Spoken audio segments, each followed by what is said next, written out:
નમસ્કાર, હું Rinku Prajapati public India ન્યૂઝમાં આપનું સ્વાગત કરું છું। શરૂઆત કરીએ આજના સમાચારની। આણંદ નજીક નેશનલ હાઈવે પર લોડિંગ ગાડી પલટીને રેલિંગ સાથે અથડાઈ, એકનું મોત ને એક ઘાયલ। આણંદ નજીક નેશનલ હાઈવે નંબર 8 પર પૂરપાટ ઝડપે પસાર થતી લોડિંગ ગાડી પલટીને રોડની સાઈડની રેલિંગ સાથે અથડાઈ હતી। આ અકસ્માતમાં લોડિંગ ગાડીમાં સવાર 2 પૈકી એકનું મોત નીપજ્યું છે। આ અંગે આણંદ ટાઉન પોલીસે ગુનો નોંધી કાર્યવાહી હાથ ધરી છે।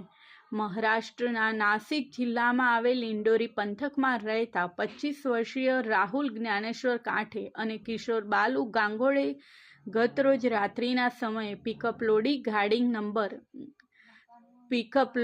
ગાડી નંબર MH17 BY 8140માં નાસિક શાક માર્કેટથી શાકભાજી ભરી અમદાવાદ આવવા નીકળ્યા હતા।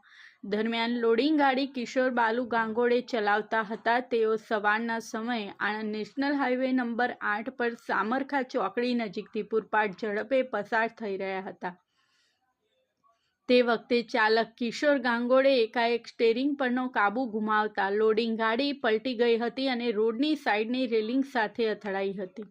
આ અકસ્માતમાં કિશોર ગાંગોળેને વત્તા ઓછા પ્રમાણમાં ઈજાઓ પહોંચી હતી, જ્યારે રાહુલ જ્ઞાનેશ્વર કાંઠેનું માથા તેમજ શરીરના અન્ય ભાગે ગંભીર ઈજાઓ પહોંચવાથી સ્થળ પર જ મોત નીપજ્યું છે।